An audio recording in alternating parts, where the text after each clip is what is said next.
Только что покинул землю дружественного нам Таджикистана. Неимоверно красивая страна.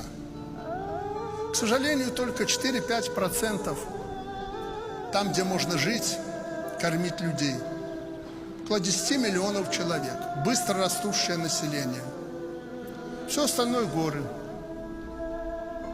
Подлетая в который раз в Душанбе, я поразился тем, как там работают люди. Каждый клочок, как будто ложкой или вилкой для принятия пищи или еды, ухожен каждый клочок, потому что от этого зависит жизнь этого народа. Страшная ситуация вокруг. Атмосфера, воздух трещит от этой напряженности на юге. Взорвался в очередной раз Афганистан. 1400 километров, как у нас с Украиной, у Таджикистана, с Афганистаном. Страна, истерзанная гражданской войной 20 лет тому назад, подхваченная моим другом на руки Рахмоном, только начала подниматься. Люди только в прошлом году получили достаточно электрической энергии.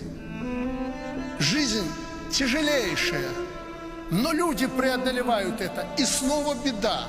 Я к чему это говорю? Я это говорю к тому, чтобы вы берегли то, что есть. Если мы только потеряем все, что мы имеем, беда, беды не миновать.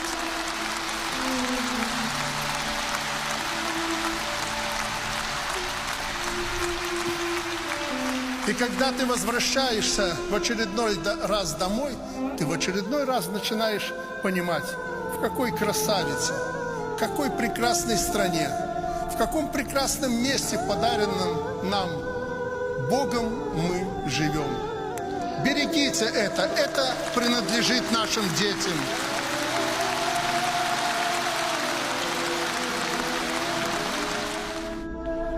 Приезжайте. Не надо ваши деньги. Приезжайте, как турист. Приезжайте. Приезжайте. У нас есть чем гордиться. Самое главное, то, что таджики гордятся, это гостеприимство.